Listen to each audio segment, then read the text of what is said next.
Did you know that the average American home has over 300,000 items? That's a staggering amount, considering many of these items are rarely used.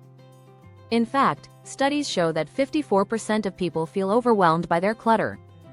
Yet, the minimalist movement is gaining traction, promising a simpler, more meaningful life. So, why do so many struggle to embrace it?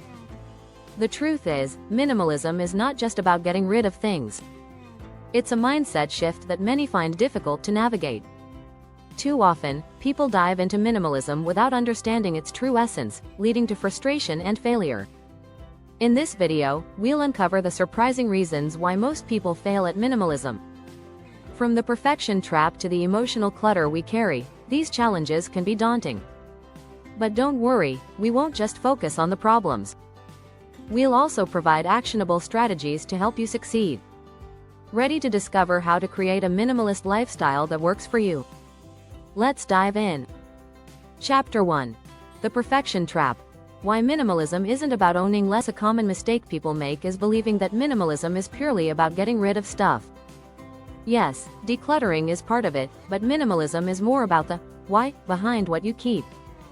Aiming for perfection often leads to frustration.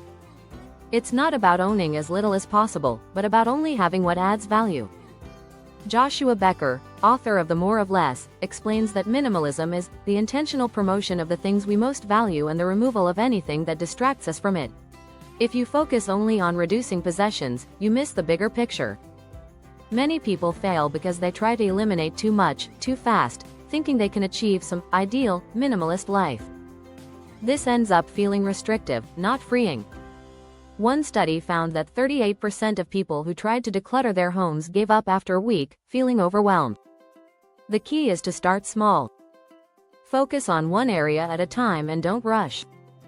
For example, try a one in, one out rule. If you buy something new, let go of something old. It's sustainable and prevents the cycle of decluttering only to accumulate more later. Most importantly, perfection isn't the goal. Progress is. Minimalism is a practice, not a destination. Chapter 2. Emotional Clutter. The hidden barrier to true minimalism. Minimalism isn't just about physical stuff. It's also about clearing the emotional and mental clutter that weighs us down. People often fail at minimalism because they focus solely on their external space without addressing the emotional baggage they carry. Studies show that 73% of people feel overwhelmed by stress, which affects their ability to make decisions and maintain order in their lives. Emotional clutter, unresolved past issues, toxic relationships, or unrealistic expectations, makes it hard to let go of physical items too. That's because we attach meaning to things, linking them to memories or emotions. In Goodbye, Things, Fumio Sasaki says, owning less is just a starting point, it's our minds that need to be free. He's right. Emotional baggage often prevents us from truly embracing simplicity. One strategy is to start journaling about why certain things are hard to let go of. This helps you process emotions and detach from items that don't serve you anymore. Mindfulness practices can also help declutter your mental space. Spending just 10 minutes a day meditating or practicing deep breathing can reduce stress and create mental clarity. When your mind is clear, making decisions about what to keep and what to let go becomes easier. Chapter 3. The Comparison Game. Why copying others will lead to burnout. Social media can be inspiring, but it can also set unrealistic expectations. One of the biggest reasons people fail at minimalism is because they try to copy someone else's version of it. But minimalism isn't one size fits all. It's a personal journey. Research shows that 64% of people feel inadequate after browsing social media, which often leads to comparison burnout. Instead of trying to live up to someone else's ideal, focus on your own goals. Ask yourself, what do I really need to feel happy and fulfilled? The answer will be different for everyone, and that's okay. Courtney Carver, author of Soulful Simplicity, emphasizes that simplicity is not about deprivation. It's about discovering what brings you joy. That means your minimalist home might not look like someone else's, and that's a good thing. The goal is to create a space that reflects your values, not someone else's curated feed. A practical strategy is to set personal rules that fit your lifestyle. For example, instead of going by a generic 100-item rule, Create a custom rule, like only keeping clothes that you wear regularly or limiting kitchen gadgets to what you actually use. When you create your own version of minimalism, you're more likely to stick with it. If you're finding this content valuable, don't forget to subscribe. Your support helps us create more insightful content like this. Chapter 4. The Convenience Myth. Why easy isn't always simple. In our fast-paced world, convenience often trumps simplicity.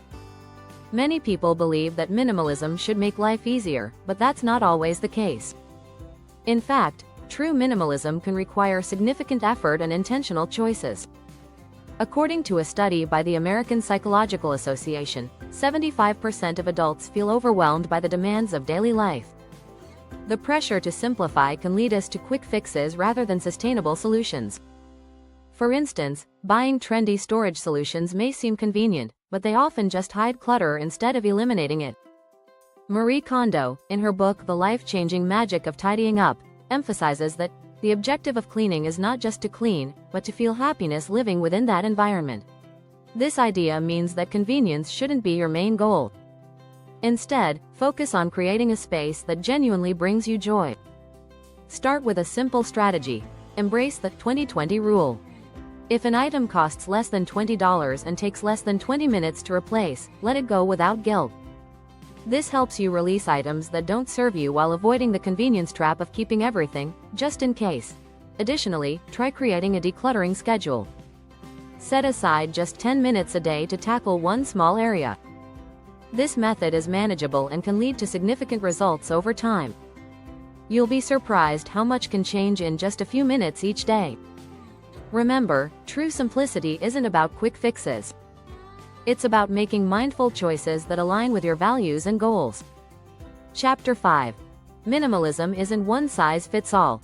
Crafting your personal minimalist blueprint. One of the biggest misconceptions about minimalism is that there are strict rules to follow.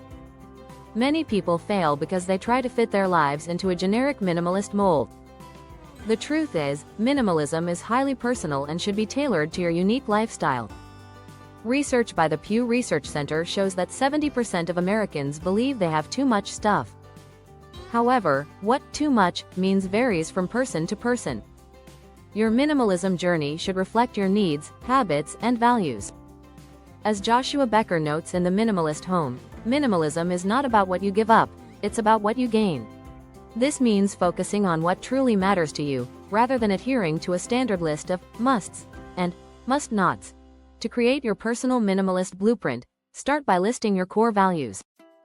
Do you value experiences over possessions? Are relationships more important than material items? Knowing what matters most helps you make better decisions about what to keep. Next, conduct a lifestyle audit. Take a week to observe how you use your belongings. Note what you use daily and what just collects dust. This will guide you in understanding what to keep and what to let go of. Also, consider creating zones in your home for different purposes. By designating spaces for specific activities, you'll better understand what items you genuinely need. This method also prevents the accumulation of unrelated clutter in one area.